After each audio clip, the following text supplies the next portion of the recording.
Okay, medyo masama pa yung pakiramdam ko ngayon pero hindi tayo titigil sa paggawa ng video.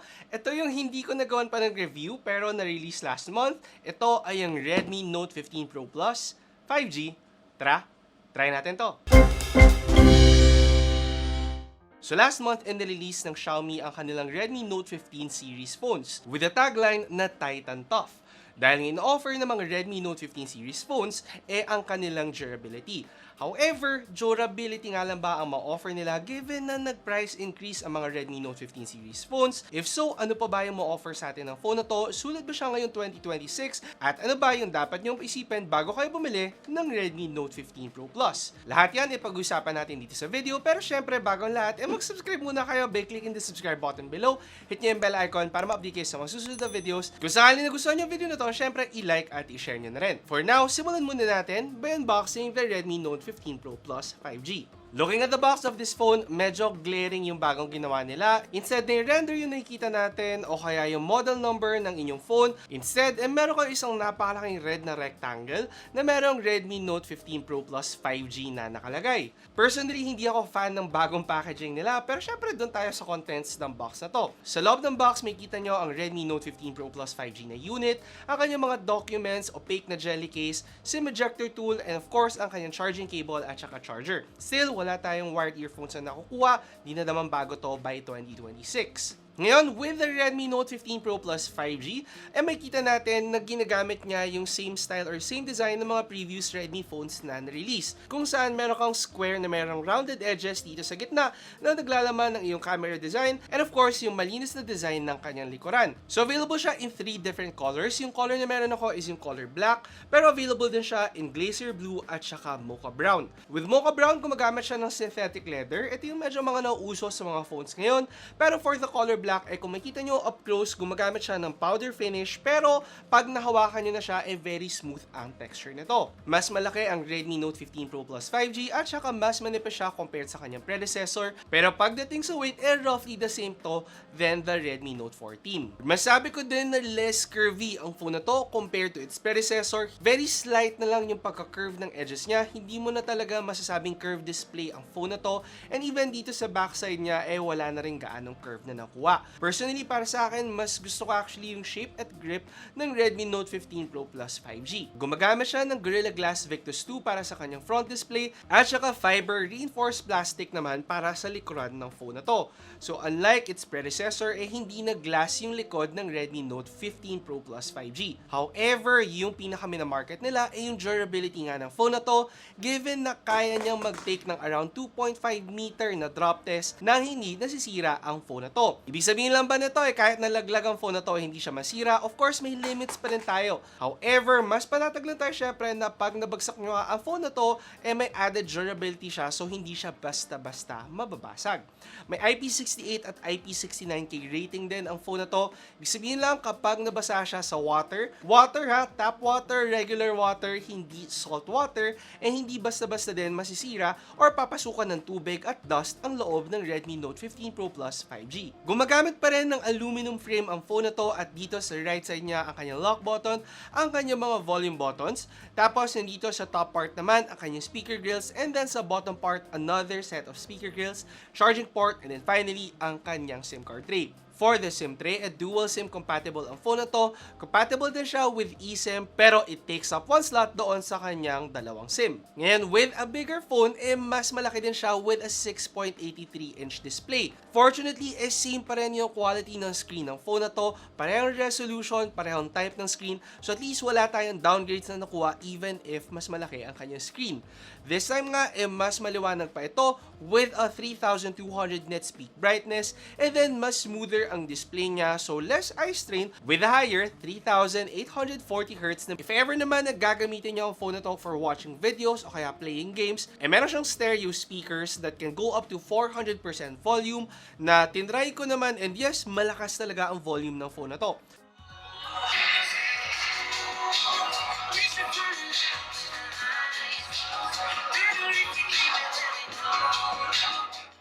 Not the loudest, pero definitely isa sa may pinakamalakas na speaker na na-review ko on this channel. Quality-wise, nare-retain niya pa rin ito sa matataas na volume, so for sure, ma-enjoy nyo ang viewing experience on this phone.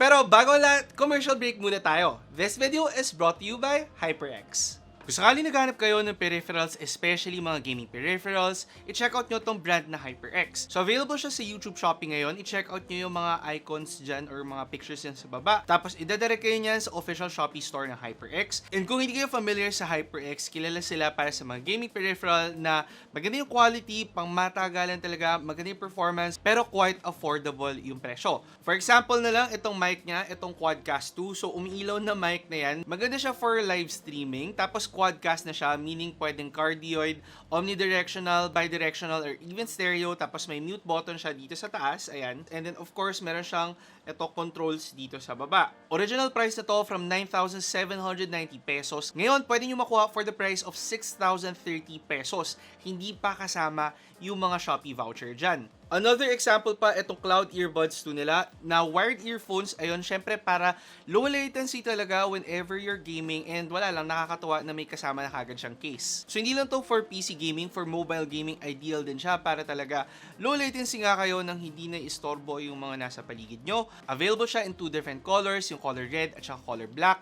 Tapos SRP nito is 2,399 pesos na pwede nyo na makuha ngayon for only 1,160 pesos. Ito naman yung next sa product nila, itong HyperX Pulse Fire Haze 2. So RGB gaming mouse na siya. A wired mouse siya, pero may available din, alam ko nito, na wireless. Tapos meron siyang 26,000 DPI and super gaan niya at only 52 grams. So SRP nito is 2,879 pesos. Ngayon, 1,699 pesos na lang. Di pa tayo nagtatapos kasi meron pa ito, yung PBT keycaps naman nila. Para sa mga hindi nakakaalam, PBT keycaps yung parang textured na keycaps na high quality, and ito yung hinahanap ng karamihan ng mga keyboard enthusiast. So ito ay available in the color white, black, and also meron ako dito yung color pink. And ang SRP niya is 1,755 pesos. Ngayon, pwede niyo siya makuha for the price of 1,200 pesos. Yun na lahat ng mga peripherals from HyperX. Super high quality peripherals na I'm sure mag-a-agree yung karamihan ng mga gamers dyan. Para sa value for money talaga, HyperX yung isa sa pinakamatunog na brand. Anyway, back to our video. Speaking of watching videos, isa din sa biggest upgrade ng Redmi Note 15 Pro Plus 5G ay ang kanyang napakatindi na 6,500 mAh battery capacity. Definitely much larger than its predecessor. However, upon testing, I don't know if nag-translate siya sa mga tests na ginawa natin. Yes, mas matagal siya compared sa Redmi Note 15 Pro Plus, pero ewan ko, ang taas na siguro ng expectation ko with a 1,000 mAh increase. Napagbigay pa rin naman siya ng above average result sa akin with a 70% battery remaining after gaming for 2 hours. Pero hindi rin actually malaking problema if malobat ang phone nyo with a 100 watt charging na surprised ako kasi kahit 100 watts lang yung charging niya, it only took me around 50 minutes para fully ma-charge ang phone na to. So in terms of charging speed, hindi talaga nagpapahuli ang Xiaomi phones dyan. Hindi siya compatible with wireless charging, however, compatible pa rin naman ang kanyang 22.5 reverse wire charging. Ngayon, usapang camera naman, and looking at the hardware with a 200 megapixel main and an 8 megapixel ultra-wide, halos wala tayong pinagkaiba with last year's model. If titingnan nyo mula sa samples ng phone na to, maganda pa rin ang kanyang output, and actually, ang napansin ko lang yung timpla ng kulay niya mas maganda on the Redmi Note 15 Pro Plus 5G. Para saan, mas natural lang siya tingnan, medyo may pagka-vibrant pa rin, pero mas nagiging natural na at less saturated, less din yung contrast na, oh my god, isa to sa biggest concerns ko talaga with Xiaomi phones. Even sa kanyang ultra-wide lens, mas maganda na din yung color production nito. So yes, for me, may improvements na hindi hatid ng hardware, pero hatid naman ng software or ng post-processing ng phone na to. Even sa kanyang mga zoom photos, maganda rin ang kanyang output. However, pagdating sa low light situations, especially if magalaw ang inyong model, magkakaroon pa rin tayo ng instances of blur on this photo. Ngayon, ang upgrade sa kanya ay ang kanyang 32 megapixel selfie camera na syempre welcome pa rin naman as long as may upgrade sa kanya nakukuha. And based from my photos, nagugustuhan ko pa rin ang mga output niya. Mas blooming lang ako, hindi siya super edited tingnan. And yung contrast niya, Diyos ko naman, binawas-bawasan na at least ni Xiaomi ngayon. So, hindi na rin sobrang tindi ng mga shadows or colors na makikita nyo sa aking mga selfie photos. And then finally, for videos naman, capable siya of shooting up to 4K at 30 FPS. Upon trying, meron naman tayo nakukuhang enough stabilization on this phone para magamit nyo siya for vlogging, for content creation, and if ever mahilig lang talaga kayo mag-take ng videos. In terms of color quality, masabi kong okay rin ang output ng phone na to. Walang overly done, hindi siya over-sharpened for my taste, especially for a phone at this price point. Camera-wise, masabi kong yes, hindi ganun katindi yung hardware upgrades na nakuha with the Redmi Note 15 Pro Plus 5G. However, meron pa rin naman tayong mga minor improvements na nakuha, especially dun sa timpla na lang ng color ng phone na to. Madalas kapag ganito yung nangyayari sa mga phone na nare-review ko na wala naman masyadong upgrade sa hardware, na-attribute ko to sa mas malakas na chipset ng kanyang phone. With the Snapdragon 7S Gen 4 na chipset, of course, mas improved din ang kanyang chipset performance. Upon testing, inabot tayo ng 10 to 20% na improvement, so most likely may kinalaman din to sa improvements in terms of camera performance. Of course, sa gantong speed naman, no question na hindi ka mahirapang mag-browse, hindi ka mahirapang mag-video, at hindi nyo na rin basta-basta may encounter ang lag sa inyong phone.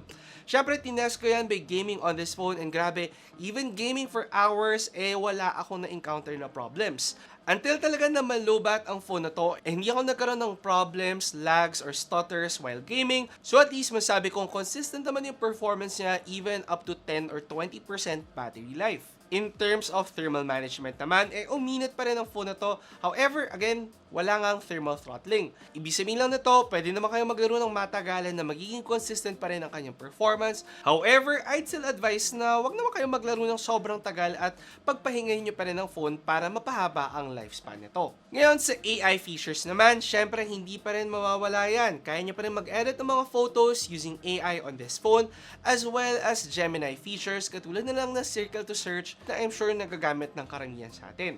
Ngayon, finally, sa lahat ng mga features na meron sa phone na to, sa mga upgrades, and wala masyadong downgrade with the Redmi Note 15 Pro Plus 5G, magkano nga ba ang phone na to? So, available siya in 2 different variants with 12 plus 256GB na nakakalagang 25,999 pesos. If sakaling naman na pipiliin nyo yung kanyang mas mataas sa 12 plus 512GB, nakakalagay ito na 27,999 pesos. At sa presyo na to, medyo na-shocked ako. At the same time, hindi rin. Kasi from last year, nagkakalagang 3,000 pesos cheaper ang mga Redmi Note 14 Pro Plus 5G nung ni-launch sila. So, nadja-justify lang ba nito yung upgrades na nakuha natin on this phone? So, ito yung reason bakit hindi ako nasusurprise sa price bump ng phone na to. At bakit dapat i-expect nyo yan buong 2026. Dahil sa pagtaas bigla ng demand ng RAM at saka SSD, i-expect nyo na tataas ng sobra ang presyo ng mga gadgets ngayong 2026. So, para sa Redmi Note 15 Pro Plus 5G na meron pa rin naman tayong upgrades na nakuha katulad na lang ng selfie camera, battery life, at saka durability, natuwa na lang din ako na yes, mas mataas ang presyo niya, pero may mga upgrades pa rin tayo na nakuha. So, kung tatanungin nyo ako kung sulit nga ba siya ngayong 2026, definitely may mga offer pa rin ang Redmi Note 15 Pro Plus 5G. Kung sakaling kailangan nyo talagang bumili ng phone ngayong taon at gusto nyo yung latest phone, definitely a great option pa rin ito for you. Nakapag-offer siya ng magandang AI performance, magandang chipset performance, and still great camera performance na dadagdagan nyo pa ng durability. Yun nga lang, kailangan nyo talagang tiisin yung price bump na may encounter nyo with this phone na para sa akin, justifiable naman given sa economy natin at ay nga sa pagtaas ng presyo ng mga components niya. So, ikaw, para sa'yo, sulit ba ang Redmi Note 15 Pro Plus 5G? I-comment mo below kung ano ang concerns mo dito sa phone na to. Available na rin ang iba't ibang Redmi Note 15 series phones. Lalagay ko na lang yung link sa YouTube Shopping below para kung sakaling interesado kayo, check out nyo yan sa YouTube Shopping. At kailangan na magpahinga dahil yung boss ko ganito na. Hopefully, nakatulong sa inyo ang video na to para malaman kung dapat nyo bang bilhin ng Redmi Note 15 Pro Plus 5G ngayong taon. At ayun nga, kung hindi pa ka nakasubscribe, mag-subscribe, click yung subscribe button below, hit yung bell icon para ma-update kayo sa mga susunod na videos at kung sakaling na gusto nyo ang video na to, i-like at i-share nyo na rin. I'm si Alvin, ang yung tech guy. Ipapahinga ko muna yung boss ko bago mag-shoot ulit. See you next time. Ingat! Nagustuhan nyo ba ang video ko? I-check out nyo ang aking channel for more phone, gadget, and laptop reviews. Tapos, meron pa akong tech tips and guides. Mag-subscribe by clicking the subscribe button below at i-hit nyo na rin ang bell icon para sa mga susunod ko pang videos.